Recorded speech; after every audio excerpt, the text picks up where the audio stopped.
요한 1서 1장 5절 우리가 그에게서 듣고 너희에게 전하는 소식은 이것이니 곧 하나님은 빛이시라 그에게는 어둠이 조금도 없으시다는 것이니라.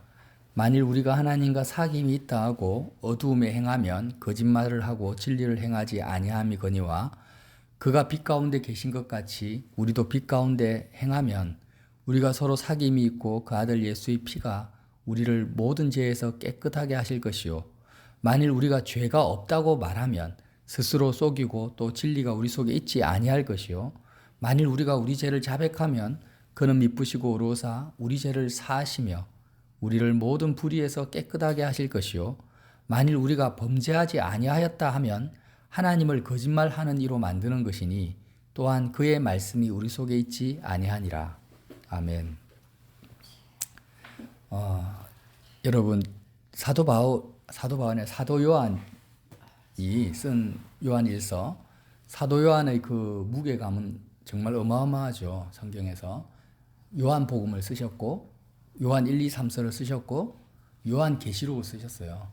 그래서 사도 요한은 예수님의 사랑받는 제자고 요한복음이 굉장히 인격적으로 예수님과의 영적 관계를 너무나 심도 깊게 표현한 복음서이기 때문에 우리 요한 1서의 말씀이 그 모든 사도 요한의 그 믿음, 사도 요한에게 주신 하나님의 은혜가 아주 집중적으로 잘 조명된 책이기도 합니다. 그래서 과연 예수님의 그 수제자, 사랑받은 제자 요한에게 있어서 신앙, 믿음은 무엇인가에 대해서 우리가 살펴볼 수 있다라는 거죠. 무엇입니까? 요한 1서 1장에는요, 사귐을 말합니다. 사귐. 지난 시간에도 제가 나눴습니다. 예수님과의 사귐이에요. 사귐. 어렵게 생각하지 마세요. 예배당에서의 예배, 어떤 성서주일, 절기를 지키는 것, 이런 것들 다 떨쳐버리고 그냥 내가 예수님을 믿는 것은 뭐냐? 예수님과 사귀는 거예요. 친구를 사귀고 애인을 사귀고 부모 형제를 사귀는 것처럼 그냥 예수님과 사귀는 거라는 거죠. 사도 요한이 말하고 싶은 것은. 그런데 예수님과 사귀면 어떤 일이 벌어진다고 했습니까? 하나님은 빛이시기 때문에 그리스도는 빛이기 때문에 어둠의 속성을 가지고 있는 우리 속에 있는 어둠이 예수님과의 사귐을 통해서 우리의 죄가 어둠이 드러난다라는 거예요. 자, 순서가 이렇습니다. 내가 죄인이기 때문에 내 죄를 회개하고 나서 예수님과 사귀는 것이 아닙니다. 자꾸 우리는 여기에서 포인트에서 이제 잘못 오해를 하는 거예요. 나는 죄인이니까 죄가 많아서 예수님을 가까이 할 수가 없어. 예수님을 찾아도 나는 예수님이 응답이 안 하실 거야. 이런 착각을 가지고 있는 거예요. 근데 그게 아니에요. 그 복음을 정말 잘못 생각하고 있는 거죠. 요한은 체험적으로 사도 요한은 알았던 거예요. 자기는 죄인이었고 예수님이 누군지도 제대로 모르고 예수님이 왜 십자가를 지셔야 되는지도 몰랐어요. 사실. 예수님이 죽을 거라는 것 자체도 몰랐어요. 그냥 예수님이 메시아하고 선지자인데 어느 날 갑자기 예수님이 천지도 모르고 자기 죄를 깨닫지도 못하는 요한에게 오셔서 나를 따르라 이렇게 말씀을 하신 거예요. 누가 먼저 다가오셨습니까? 예수님이 먼저 다가오셔서. 사도 요한은 정말 죄인인 상태, 아무것도 깨닫지 못하는 무지한 상태로 예수님과 사귀려고 부모와 거물과 모든 것을 버려두고 예수님을 따라갔던 거예요. 자, 여기에서 요한과 우리의 차이점이 있는 것입니다. 사람들은 자꾸 죄사함을 받으려고 예수님을 찾아요. 그게 잘못된 것은 아니지만 순서가 틀렸다라는 거예요. 죄사함이나 모든 불의에서 깨끗게 하는 것은 내가 어떻게 할 수 있는 영역이 아닙니다. 심지어는 죄를 자백하는 것도 죄가 깨달아져야 자백을 하죠. 깨닫지도 못하는 죄를 어떻게 자백하겠어요? 근데 오늘 요한은 뭐라고 합니까? 너가 스스로 죄를 깨달아서 자백하는 것도 아니고 너가 예수님을 일용직 노동자처럼 고용해가지고 죄의 문제를 해결하기 위해서 예수님을 고용하는 것도 아니다. 단지 예수님과 사귀라는 거예요. 너가 죄인이라도 괜찮다라는 거예요. 왜? 주님은 인간의 몸으로 죄인된 세리와 창기 같은 우리를 만나기 위해서 마국간에서 태어나셔서 오셨기 때문에 내가 아무리 지금 변화되지 않았고 깨닫지 못하고 사도 요한처럼 뭐 콩인지 팥인지 십자가에 대한 진리도 모르고 세상을 버리지 못하고 깨닫지 못한 죄가 내 안에 무한정으로 많이 있다 할지라도 괜찮다라는 거예요. 괜찮다라는 거예요. 그냥 문둥병자도 괜찮고 안진뱅이, 맹인, 세리, 뭐 사개오 같은 거, 창녀, 귀신 들린 거, 심지어 귀신 들려도 괜찮아요. 귀신 들려도. 예수님은 모든 사람의 친구가 되기 위해서 일단 그런 죄인과 음란한 창녀 같은 나를 사귀기 위해서 주님이 이 땅에 오셨기 때문에 예수님이 우리에게 요구하시는 건 뭐냐면 너의 죄와 모습과 형편없는 것 상관없어. 이전에는 내가 인간의 육체로 이 땅에 오기 전까지는 너가 죄가 조금이라도 있으면 하나님을 만날지도 못했어. 하나님과 접하지를 못했어. 그런데 이제 은혜의 시대가 열렸다. 이제 내가 죄인을 만나기 위해서, 죄인을 치료하기 위해서 내가 이 땅에 왔다. 그러니까 내가 너희에게 요구하는 것은 뭐밖에 없냐? 부모나 형제나 그 어떤 것보다도 너의 관심사가 나 예수와 사귀는데 우선순위를 두라는 것입니다. 우선순위를. 그래서 주님이 제자들에게 뭐라고 하십니까? 나를 따라와라. 나와 사귀자. 그런데 조건이 있다. 부모나 형제나 거물이나, 거물은 직업을 말하죠. 이 땅에서 먹고 사는 것을 말합니다. 그리고 심지어는 너의 목숨까지도 너의 건강, 너가 이 땅에서 잘 먹고 잘 사는 것, 병든 것, 건강한 것, 이런 모든 관심사보다도 너의 모든 관심사를 그냥 하나님의 아들 나 예수와 사귀는데 우선순위만 도라는 것입니다. 그것밖에 없어요. 그것만 하면 어떤 일이 벌어지냐? 예수님은 빛이시기 때문에 그냥 예수님과 사귀면, 빛 대신 예수님과 사귀면 나의 어둠은 저절로 드러난다. 나의 죄는 그냥 저절로 드러나는 거예요. 깨닫기 싫어도 깨달아지고 다 드러날 뿐 아니라 죄가 드러날 때 그냥 그대로 자백만 하면, 인정만 하면 삭개오처럼 죄인입니다. 이렇게 인정만 하면 예수님께서 알아서 우리 죄를 용서하시며 우리를 모든 불의에서 깨끗게 해주신다라는 거예요, 여러분.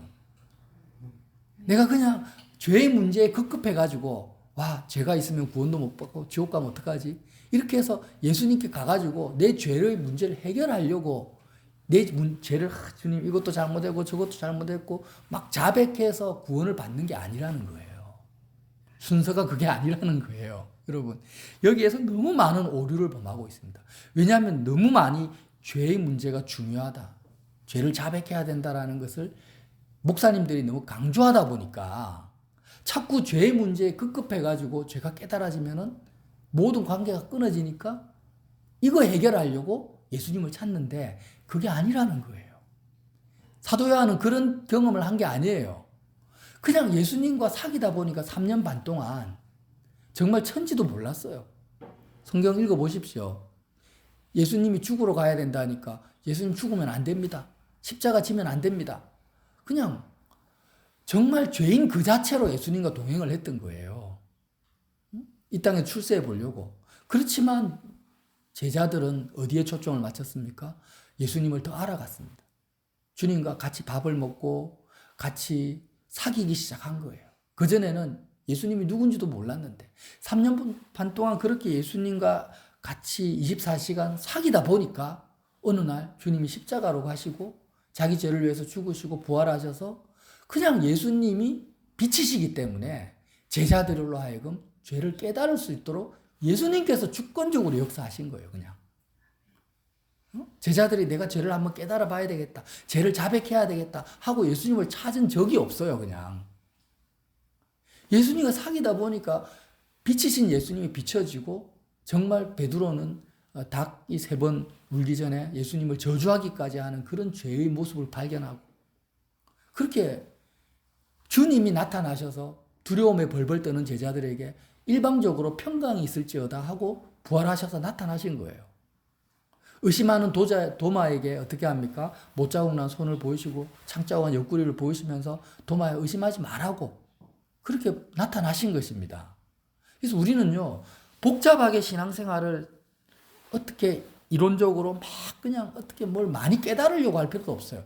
그냥 어떻게 합니까? 내 삶의 우선순위를 친구 만나는 것, 친구하고 재밌게 영화 보고 돌아다니고 남편하고 아내하고 사랑하고 결혼하고 이런 모든 관심사보다도 그냥 하느님의 아들 예수님이 나를 사랑하시기 위해서 생명까지 버리셨는데 그 예수님과 내가 오늘 하루 사귀어야 되겠다.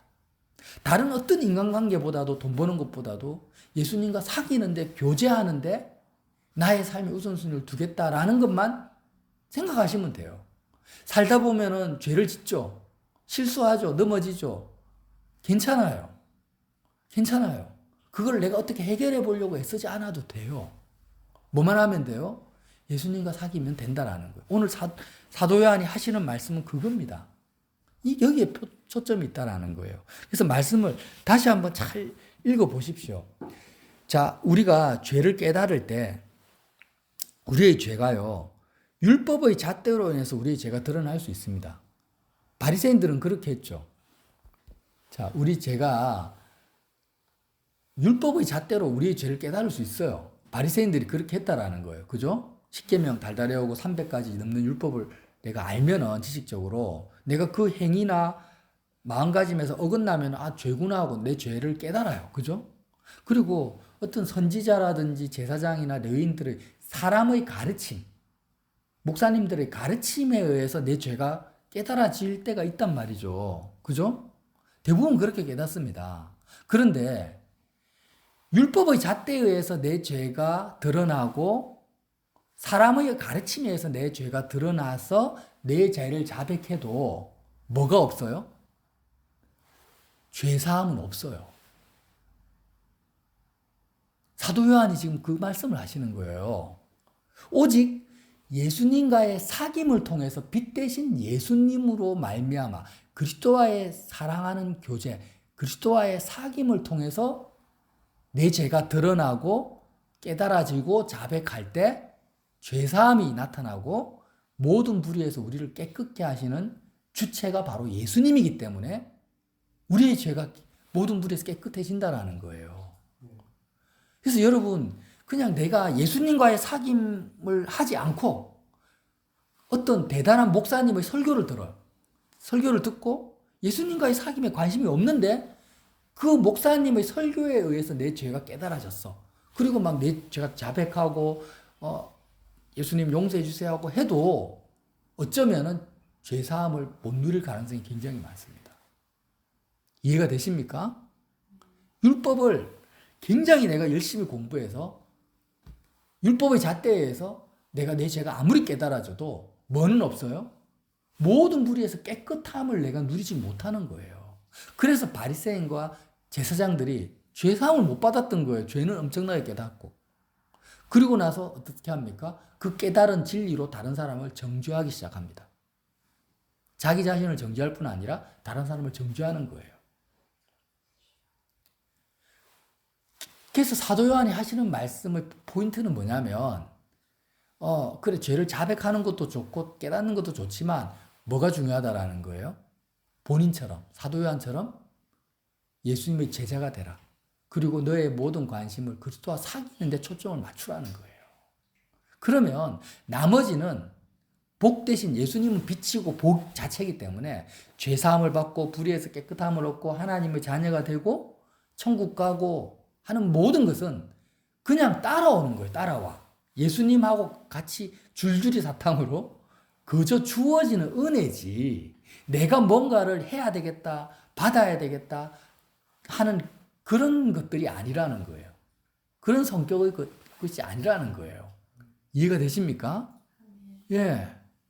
아, 나는 죄사함도 받고 성령도 받고 은사도 받고 구원도 받고 상급도 받고 많은 사역도 해야 돼. 이런 것을 생각할 필요가 없다라는 거예요. 이거는 주권자 되신 주님이 그냥 거저 우리에게 주시는 거예요. 그냥. 그래서 예수님은 우리의 목자가 되세요. 목자로서 예수님과의 사귐을 가지고 예수님은 우리의 신랑이 되십니다. 근데 여러분 생각해 보세요. 상식적으로 생각을 해보라는 거예요. 누군가가 내 배우자가 된다면 결혼을 한다라는 건데 결혼하기까지 얼마나 많은 교제가 필요합니까? 그냥 하루 얼굴 보고 옛날처럼 조선시대처럼 부모님이 결혼하라니까 얼굴 보고 그 다음날 아무것도 모르는 상태에서 결혼하는 것은 지금 그런 걸 신랑 대신 예수님과의 결혼을 말하는 게 아닙니다. 그게 아니에요. 이스라엘의 결혼 풍속은 그게 아니에요. 어릴 때 정혼하고 완전 클 때까지 부부 관계로서의 마음에 품고 있는 시간이 필요하거든요. 이스라엘 결혼관도. 그러니까 내가 예수님이 나의 신랑이 되시고 나는 그리스도의 신부가 된 것이 교회인데 신부된 내가 정말 예수님과의 그 신랑과의 결혼하기까지의 뭐가 필요하다는 거예요. 결혼에 도달하기까지의 사귐이 필요하다는 거예요. 그런 그리스도의 사귐도 없이 어느 날 갑자기 내가 신부가 돼가지고 짠하고 결혼하는 그런 일은 벌어지지가 않아. 그것은 인격적인 교제가 아니라는 거예요. 그래서 주님은 우리를 택하셨어요. 너는 나의 신부다. 이스라엘은 정혼이죠, 정혼. 근데 온전한 결혼에 이르기까지 우리에게 요구하시는 게 뭐예요? 돈 많이 가져와라. 응? 결혼 예물을 이걸 요구하는 게 아니라 내가 나하고 사귀자라는 거예요. 나하고 교제하자. 그러면 내가 모든 것을 내가 다 알아서 해줄게. 내가 빛을 비춰가지고 너희 죄도 깨닫게 해줄게.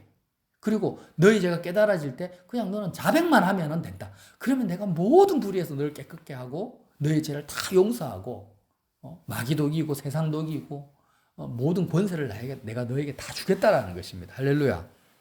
예. 자, 그래서 하나님께서 우리에게 주시는 가장 큰 은혜는 뭐겠습니까, 여러분?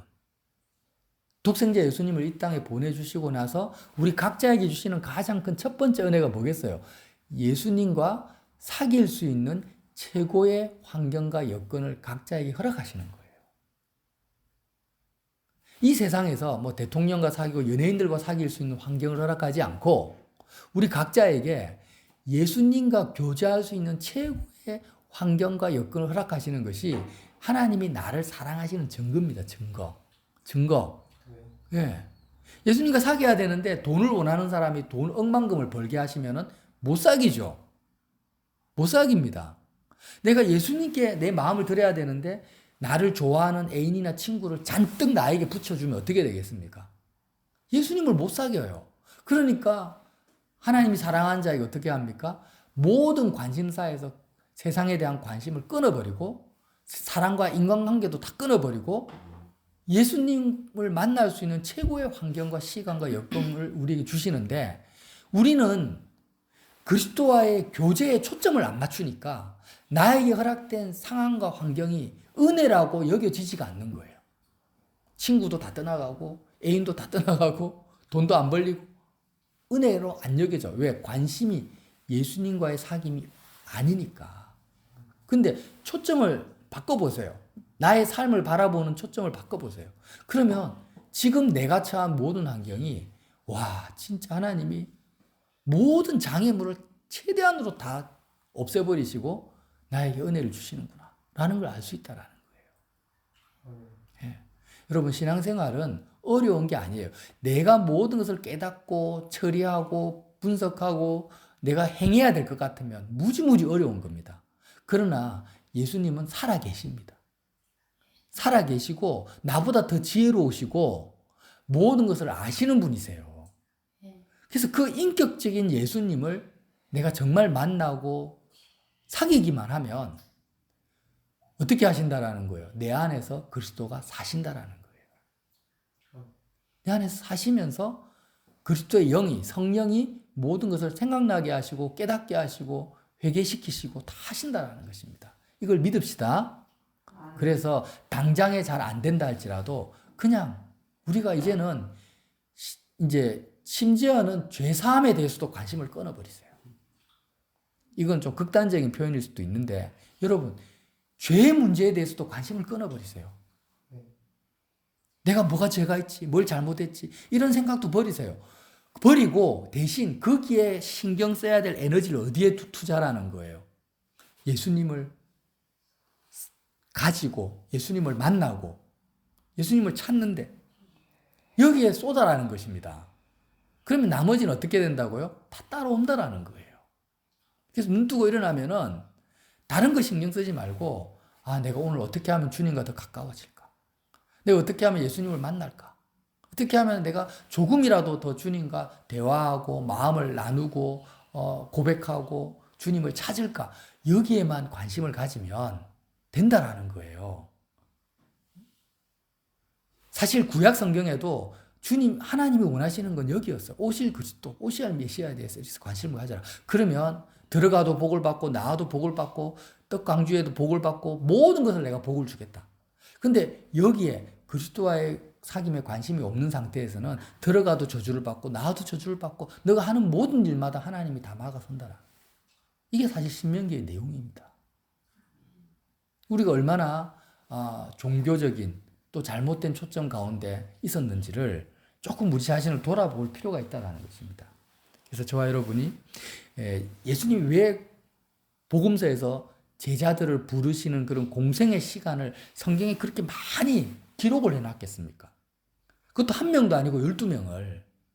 그 예수님의 제자들은 12지파, 이스라엘의 12지파의 대표격이고 이스라엘의 12지파는 바로 저와 여러분을 말하는 것입니다. 우리를 말하는 거예요. 그래서 예수님이 제자들을 상대하는 그 모든 공생의 사역은 무엇을 가르쳐 주시기 위해서 기록했냐면 우리 각자를 예수님이 그런 식으로 만나겠다라는 거예요. 사도 요한을 예수님이 만난 것처럼 똑같이 우리를 만나고 있다라는 것입니다. 그래서 제자들이 예수님을 따라갔던 것처럼 우리가 예수님을 따라가기만 하면 뭐 하기 위해서? 예수님과 사귀기 위해서. 신랑 되신 예수님과 결혼하기 위해서 그렇게 따라가면 염려하지 말고 두려워하지 말고 모든 불의에서 우리를 깨끗게 하실 거니까 그것만 하라는 거예요. 얼마나 신앙생활이 단순합니까? 어린아이처럼 단순해라는 것입니다. 그렇게 저와 여러분이 이 세상을 살아갈 때 끊임없이 세상은 우리의 관심사, 우리의 생각과 마음을 빼앗아갑니다. 유혹합니다. 그죠? 조금만 몸이 아파도 우리의 모든 생각이 우리 육체에 집중이 돼요. 그럴 때마다 이 말씀을 접하면서 무엇이 나의 삶의 우선순위가 될지, 관심이 될지에 초점을 맞추기만 하면 된다는 거예요. 자, 그리스도와의 사귐이 우리 삶의 모든 최우선이 되는 저와 여러분이 되시기를 예수님 이름으로 빌어드립니다. 네.